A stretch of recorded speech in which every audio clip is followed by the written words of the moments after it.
Início da primeira aula de formação cristã pelo site DocPlayer. Acesse para ser disponível várias aulas muito interessantes sobre a Palavra de Deus. O tema de hoje é a centralidade da obra de Jesus Cristo. Este material é disponibilizado pela Escola de Líderes da Igreja Batista Getsemane. O tema exponencial de hoje é salvação em Cristo Jesus. Jesus no centro. Perguntas e questionários. Por que deve ficar claro isso? É possível partir de outro ponto? Dá para evangelizar sem falar de Jesus? Existe algo maior? A palavra de Deus nos dá as respostas adequadas para todas estas perguntas. Vamos começar pelo começo de todas as coisas. A palavra de Deus assegura que ele criou todas as formas de vida sobre a terra, mas formou o homem conforme sua imagem e semelhança, ou seja, em caráter e personalidade, tornando-o distinto de todas as demais criaturas. Tema 1. A criação do homem. Então o Senhor Deus formou o homem do pó da terra e soprou em suas narinas o fôlego de vida, e o homem se tornou um ser vivente. Gênesis capítulo 2, versículo de número 7. Subtema da aula: corpo, alma e espírito. Primeiro, corpo. O que é o corpo? O que nele predomina?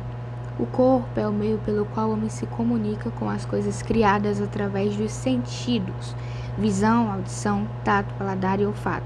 Segundo, alma. A alma basicamente constitui o intelecto, a emoção e as vontades dos seres humanos. Tanto os homens quanto os animais possuem almas. Os irracionais possuem alma terrena, que vive somente enquanto durar a vida do corpo. Sua inteligência é de instinto e não de razão. Número 3. Espírito. O espírito é a parte interior da natureza humana, responsável pela comunicação com Deus. O espírito do homem regenerado é o lugar da habitação do Espírito Santo de Deus. Os animais não possuem espírito, somente alma.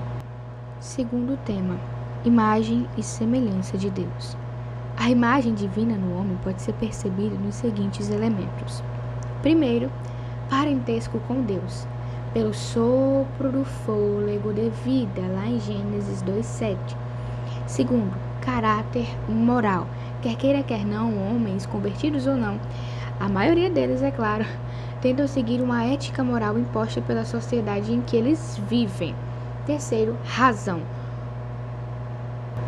Um ponto extremamente importante que nos dá uma diferença muito grande entre os seres humanos racionais e os irracionais, que são aqueles que possuem alma terrena e aqueles que não possuem espírito, e os outros que sim, possuem sim. Por isso que veio o quarto, que significa imortalidade. Imortalidade é a condição de algo que é eterno, entre aspas. Claro que estão atributos somente de Deus, porém esta alma que nos pertence, o Espírito que está dentro de nós, que no caso é Deus, ele nos possibilita sermos eternos como Deus quando esta vida se findar. Quinto, domínio sobre a terra. Bem sabemos que logo no Gênesis o Senhor Deus deu autoridade do homem para dominar a terra, assim como ele domina tudo e todas as coisas. Subtema: 4 degraus na escala da vida. Na criação, podemos perceber 4 degraus na escada da vida, sendo que o homem ocupa o degrau mais elevado. Primeiro, vida vegetal. Utiliza-se órgãos materiais para processar alimentos. Segundo, vida sensível. Utiliza-se órgãos materiais para perceber coisas materiais e ter contato com elas. Vida intelectual. Percebe o significado das coisas pela lógica, pela sua razão, e não apenas pelos seus sentidos, o que você sente. Vida moral. Conduta assumida pela capacidade de julgar e escolher. Daí entra as 2 características dos seres humanos, que no caso é a moral e a ética, muito discutido aí nas aulas. Os irracionais possuem apenas vidas vegetativas e sensíveis. Por que vegetativas? porque eles só visam coisas terrenas o mais rápido possível para saciar-lhes. E por que sensíveis? Porque eles só utilizam os seus próprios sentidos, os seus instintos para sobreviverem, bem diferente dos animais racionais. Terceiro título: inimigo versus mulher versus ordem divina. Agora nós vamos dividir aqui uma subcategoria de ordem de Deus e a colocação que o inimigo fez a Eva, conjurando várias palavras em formato de falácias. Ordens de Deus: coma livremente de qualquer árvore do jardim. Encontramos esta passagem em Gênesis capítulo 2, versículo de número 16. E o inimigo fala a Eva: fois tu mesmo que Deus disse, não comam de nenhum fruto das árvores do jardim? Gênesis 3, versículo 1. Segunda ordem de Deus: mas não coma da árvore do conhecimento do bem e do mal. Gênesis capítulo 2, versículo 17. Inimigo e Eva: não comam do fruto da árvore que está no meio do jardim, nem toquem nele, do contrário, vocês morrerão. Gênesis 3:3. Terceira ordem de Deus: porque no dia em que dela comer, certamente você morrerá. Gênesis capítulo 2, versículo 17. Estratagema do inimigo para com Eva: certamente não morrerão. Gênesis capítulo 3, versículo 4. Aqui nós podemos perceber uma deturpação da verdade. Satanás sabia da verdade de Deus e ele usou isso para ludibriar a mente de Eva, revelando sua natureza que estava prestes a ser consumada em um ato que levaria à morte espiritual. A árvore no meio do jardim era a árvore da vida. Gênesis 2, versículo 9. Título de número 4: o processo da sedução. É o mesmo desde o jardim do Éden, quando Satanás provocou a queda do homem. Geralmente a sedução provém de algo atraente, fácil e imediato. Veja o que ele diz. Disse a serpente à mulher: certamente não morrerão. Deus sabe que no dia em que dele comerem, seus olhos se abrirão e vocês serão como Deus, conhecedores do bem e do mal. Gênesis capítulo 3, versículo do 4 ao 5. Vejamos, meus irmãos, que Satanás já sabia do que o Senhor havia falado, mas ele deturpou a verdade, impondo uma outra realidade, que no caso é a mentira. Por isso que lá no Novo Testamento existem evidências de que Satanás é o pai da mentira. Mais precisamente em João capítulo 8, versículo 44. Porque o diabo é mentiroso e pai da mentira.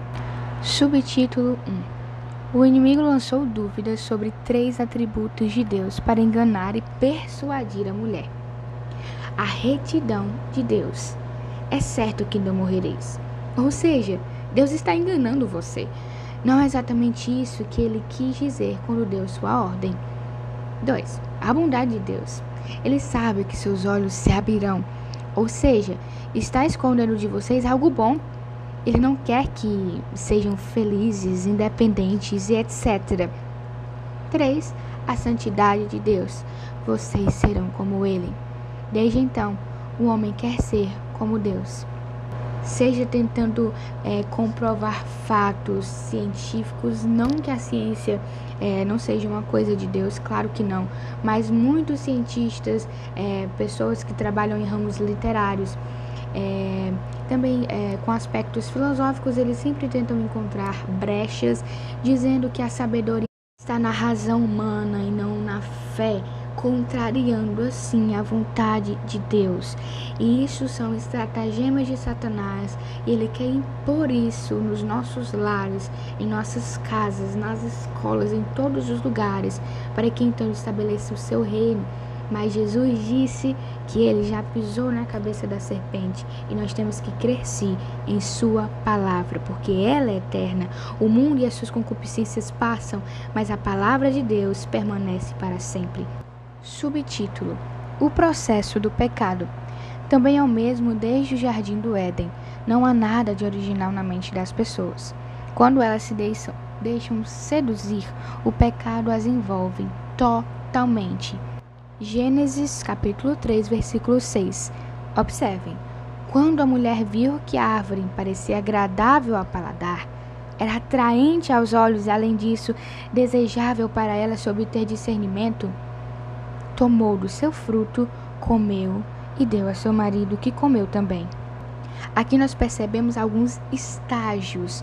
O desejo estava se apropriando de Eva de maneira que ela não conseguia mais controlar os seus impulsos. E bem sabemos que logo na origem, o Senhor criou Adão e Eva de maneira com que eles pudessem escolher o seu futuro, entre aspas, sendo que o Senhor já tinha feito tudo, ok? Porém, mesmo assim, ele deu o livre-arbítrio, ele deu a responsabilidade ao homem de escolher entre o bem e o mal. E foi isso que aconteceu. Eva deixou-se guiar pelos seus prazeres e as mentiras de Satanás inculcavam em sua cabeça de maneira com que ela não conseguiu resistir a si mesma. Neste versículo, nós podemos entrelaçar 3 pontos cruciais. A palavra de Deus nos adverte quanto ao processo do pecado e das propostas tentadoras do mundo. Ela sintetiza o mundo em 3 coisas: a cobiça da carne, a cobiça dos olhos e a soberba da vida, ostentação. Vejamos no Novo Testamento, em 1 João 2, do versículo 16 ao versículo 17.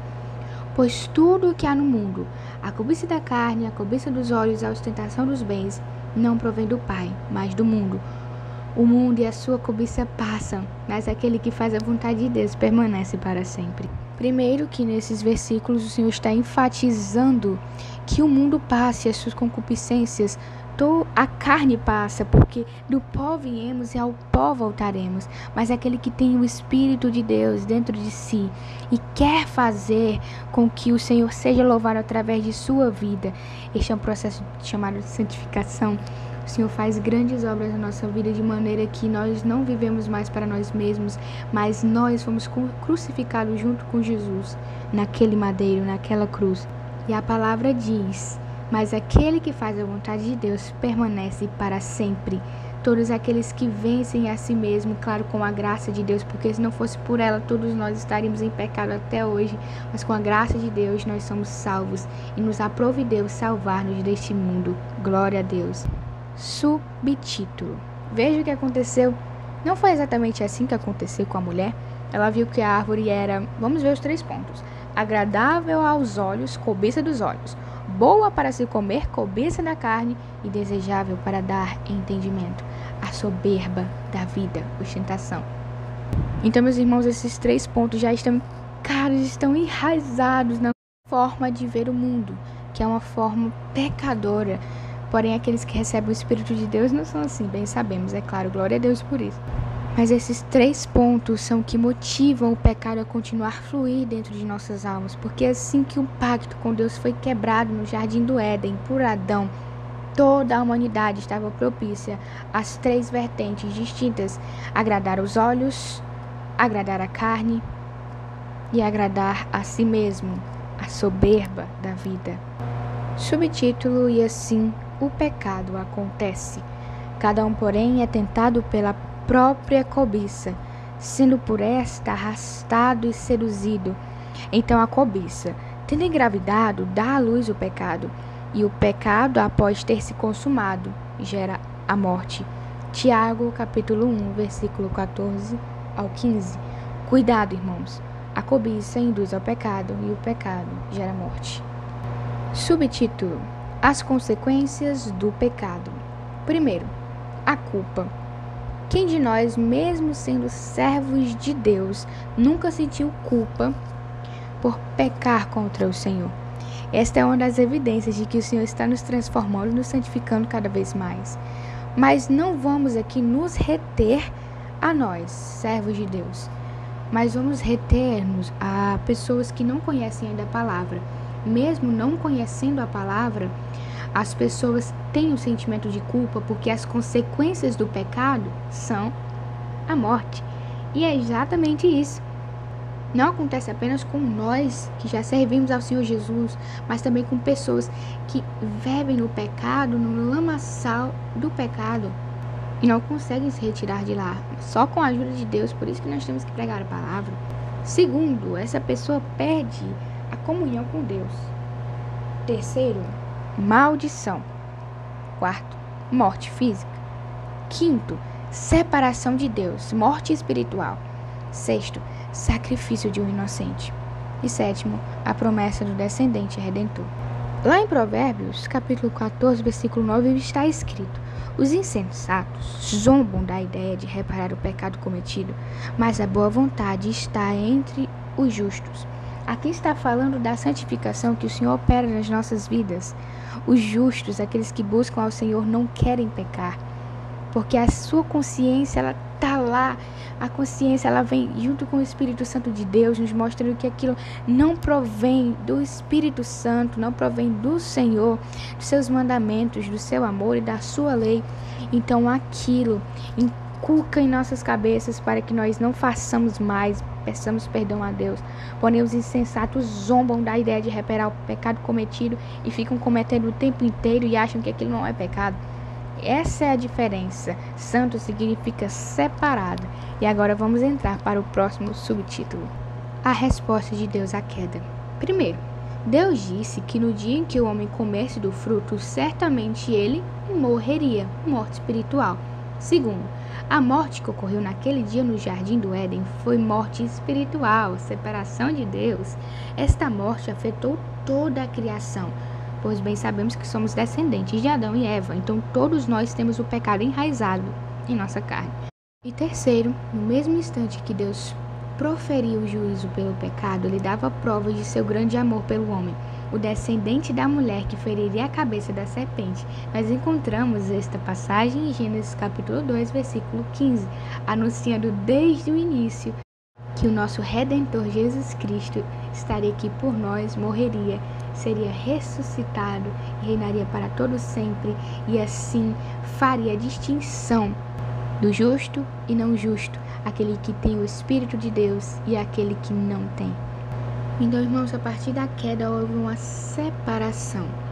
Primeiro, o homem separado, daí vem tipo uma fenda e a barreira do pecado, e Deus, que é tão santo, mas tão santo, tão separado do pecado, que ele nem poderia estar junto do homem novamente. Então, isso aí foi a quebra da espiritualidade do homem.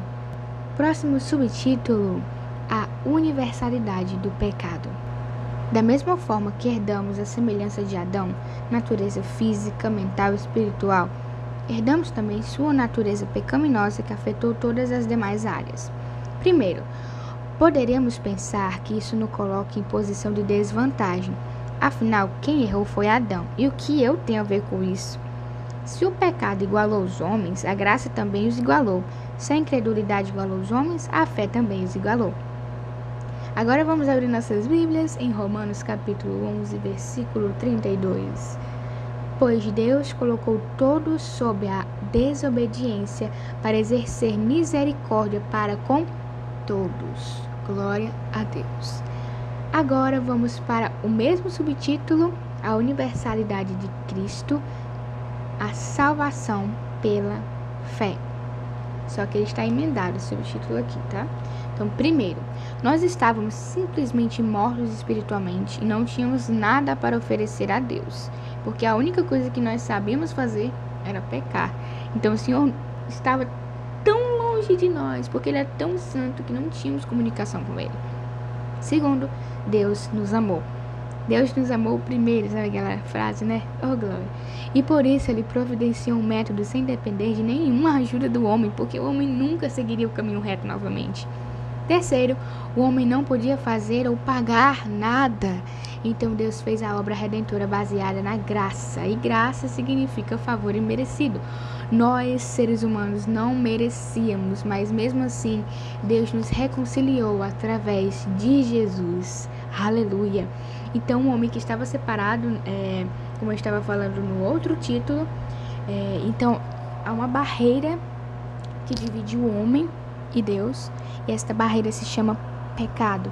Porém, Jesus Cristo, que também é Deus, o Filho de Deus vivo, Ele veio para juntar as duas extremidades e dizer: ei, eu estou contigo.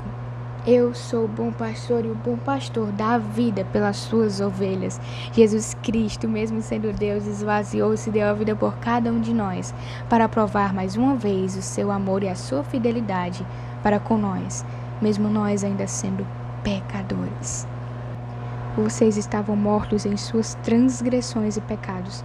Todavia, Deus, que é rico em misericórdia, pelo grande amor com quem nos amou, deu-nos vida juntamente com Cristo, quando ainda estávamos mortos em transgressões.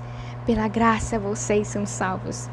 Efésios 2, versículo 1, 4 ao 5. Pois vocês são salvos pela graça, por meio da fé. Isto não vem de vocês, é dom de Deus, não por obras, para que ninguém se glorie. Efésios 2, versículo do 8 ao 9. Mas a Escritura encerrou tudo debaixo do pecado, a fim de que a promessa que é pela fé em Jesus Cristo fosse dada aos que creem. Gálatas 3, 22. Pois o salário do pecado é a morte, mas o dom gratuito de Deus é a vida eterna em Cristo Jesus, nosso Senhor. Romanos 6, 23. Aleluia. Título de encerramento, parte 1. Novo nascimento. O resultado da grande dádiva da graça. Diagrama que retrata nossa antiga situação e o que Deus fez por nós. Primeiro, o homem estava destituído de Deus. Por quê? Porque ele pecava. E havia então uma grande fenda entre o Deus Santo e o homem pecador. E Jesus Cristo fez com que esta grande fenda que havia entre nós e Deus, ela fosse sanada. Com a sua cruz, ele derramou o seu sangue pelos nossos pecados. E então, esta separação tornou-se uma junção. O homem no pecado, ele tinha a morte, a separação, a ira, a culpa, ele era sem Deus e ele vivia no império das trevas, ele era comandado, ele era escravizado pelos seus próprios desejos. Porém, quem crê em Cristo Jesus, ele recebeu o dom da vida, ele é um homem regenerado, ele tem a vida eterna, filiação com Deus, paz, perdão, o Espírito Santo, e ele crê no reinado do Filho, que um dia virá nos buscar para a sua glória. Título: Novo Nascimento. João, capítulo 5, versículo de número 24. Eu lhes asseguro, quem ouve minha palavra e crê naquele que me enviou, tem a vida eterna e não será condenado, mas já passou da morte para a vida. João 14, 6. Respondeu Jesus, eu sou o caminho, a verdade e a vida, e ninguém vem ao Pai a não ser por mim. João 3:36. Quem crê no Filho tem a vida eterna, já quem rejeita o Filho não verá a vida, mas a ira de Deus permanece sobre ele. Romanos 8:1.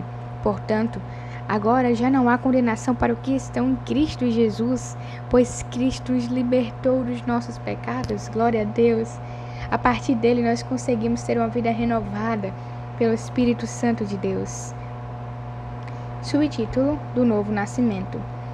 Essa experiência de se tornar homem regenerado, a palavra de Deus chama de novo nascimento. Segundo, Deus volta a habitar no coração do homem através do Espírito Santo, e o homem deixa o estado de morte espiritual e passa a ter a vida de Deus em si. Terceiro, esse é o processo da regeneração, ou seja, ser regenerado de novo. É um processo conhecido como metanoia, é uma mudança de estado brusco. Então, nós estávamos no pecado, de maneira com que não conseguiríamos sair, é como se estivéssemos em um lamaçal. E então os nossos olhos, eles começam a se abrir e Jesus adentra dentro de nós. Então nós conseguimos viver uma vida com o Senhor.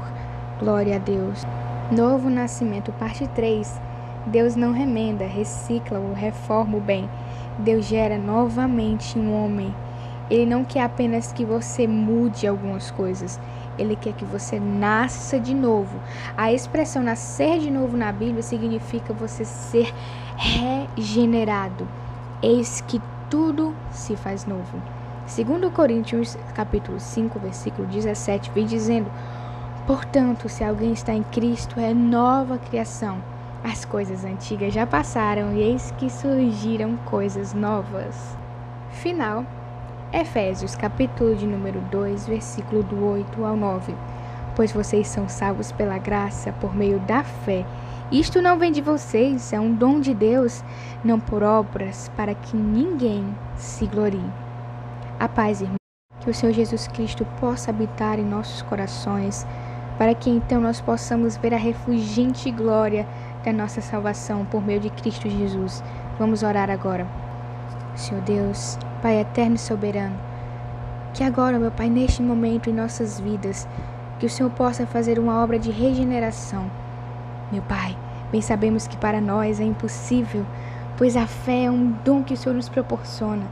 Senhor Deus maravilhoso, em virtude da Tua graça, dai-nos agora o consentimento e dai-nos um coração renovado pelo Teu Espírito Santo, de maneira com que não vivemos mais para nós mesmos, Pai, para que possamos viver para Ti, para honrarmos e glorificarmos o Teu nome. Porque, meu Deus, porque Tu és tudo em nossa vida. Nada mais nos importa a não ser lhe servir. Que a nossa vida seja um instrumento de fé para muitas outras pessoas. Usa-nos, sonda-nos, perdoa-nos, pois somos falhos. Em nome de Jesus. Amém. Que Deus possa nos abençoar em Cristo Jesus e não percam as próximas aulas. Que o Senhor nos abençoe. Em nome de Jesus. Amém.